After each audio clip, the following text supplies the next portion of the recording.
Hi guys, welcome to another episode of my YouTube lesson.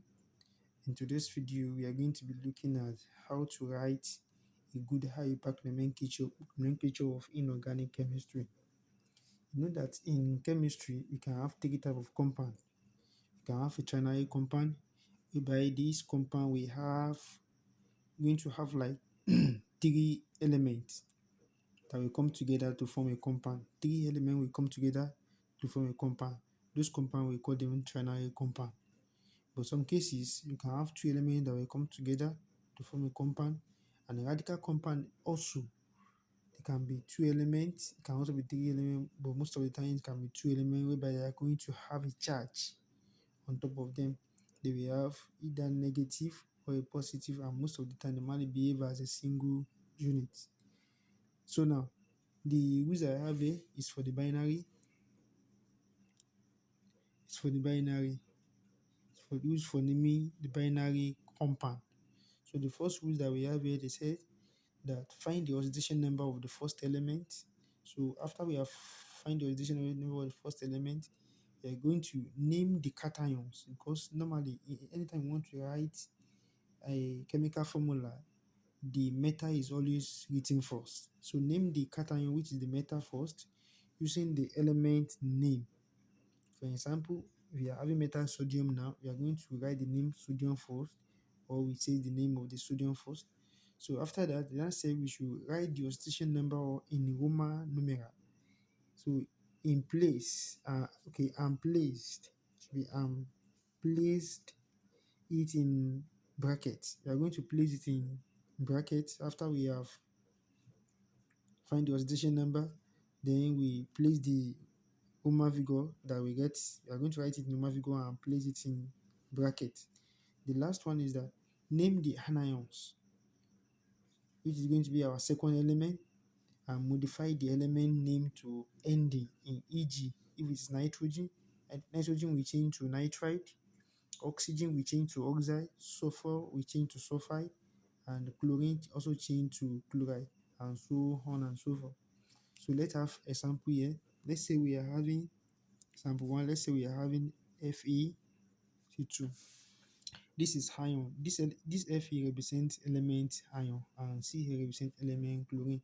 The next step we should find the oxidation number of this. They say we should find the Iupac nomenclature of this, that we should name it, of this compound.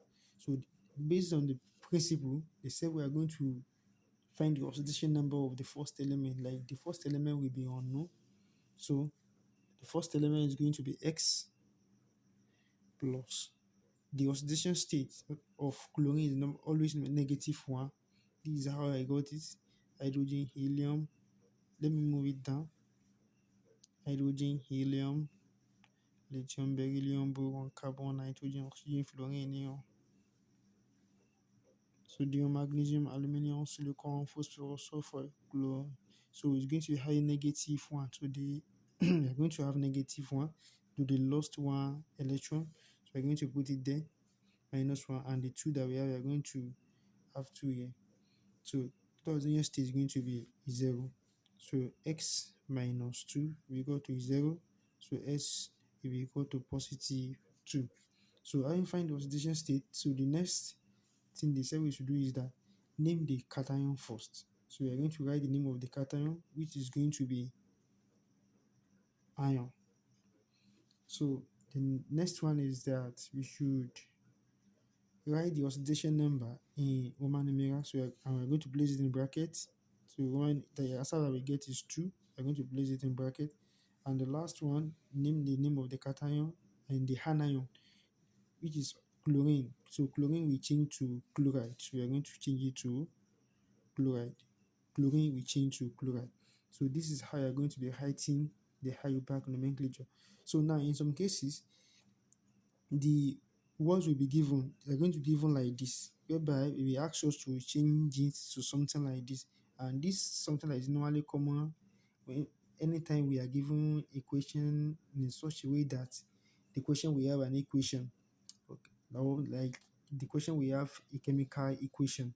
So now if you are given something like this and you want to change it back to this, it is very easy. Just know that the This Roman numeral that you place at the middle here, it is for this ion. It is for this ion, not for this. So what you are going to do is that you now write it again. Ion, you do the combining valency, positive 2, the 2 that you place here, you write it here, and the chlorine. Chlorine is always having -1, the one that we got here. So 1 will come here, 2 will come here. So we are going to write it like the FeCl, 2 will come to this side. So you write it like this. So you can have turned it back to this. So now let's have another example. Let's say we are having second example. Let's say we are having calcium oxide now. The next step we should find the oxidation. They say we should find the Iupac nomenclature of calcium oxide now. So we make the first element as unknown. Oxygen always have oxidation state of -2. The oxidation state is going to be 0.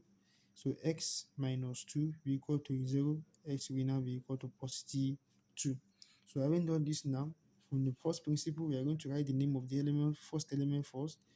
This one like this, the oxidation number that you got from this place, we are going to place it here in no one figure Roman numeral. So you place it in bracket, and the oxygen will change to oxide as well. So we are done with this oxidation, the Iupac nomenclature of this compound. So now in some cases, if it's not given like this and you now want to change it back to this, so figure, the Roman figure that you have at the middle here is for this calcium. It is for this calcium and not for this oxygen. So we now write it again, calcium 2, and calcium is positive, you just place plus here. Oxygen, so oxygen, your mind will tell you that this is oxide. Oxide will now change to oxygen again. We go back to oxygen, so and it's -2. So in anytime we are doing a combining valency, we are going to ignore the sign and we cause it. Now, if you ignore the sign, both calcium and the oxygen have the valency of 2 2. So 2 goes here 1, 2 goes here 1. So 1 1 1. So 1 will come here, 1 will come here. So we are going to have calcium oxide. So it's still going to be like this. So let's try one more example. So another example, let's say we are having sodium 3 and N like this. Sodium 3 and N stands for nitrogen. So the next step is to find the oxidation state. They say we should find we should write the Iupac nomenclature of this compound. So like I always say, if it is binary compound, we make the first element as unknown. So it's going to be, this is the first element, it's going to be 3x plus. Nitrogen is always having -3 to be equal to 0. Let me show you how it's -3. So hydrogen, helium, radium, beryllium, boron, carbon, nitrogen. So they are going to have 1, 2, 3. So they are having -3. So 3x minus 3 will be equal 0. So 3s will be equal to +3. So here we are going to divide the both side by 3.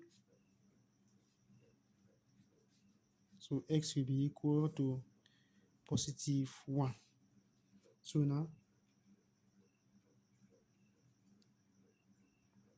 so having done this, so we now write it. Sodium is the first one, Na. We're going to copy sodium first.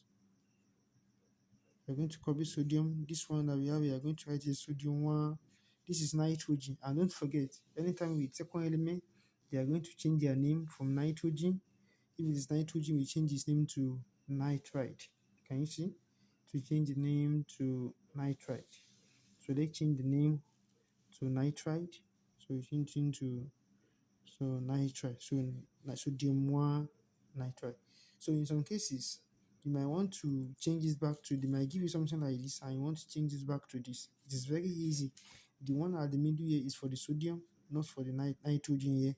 So just write this sodium +1 and nitrogen. And don't forget, nitrogen is having -3.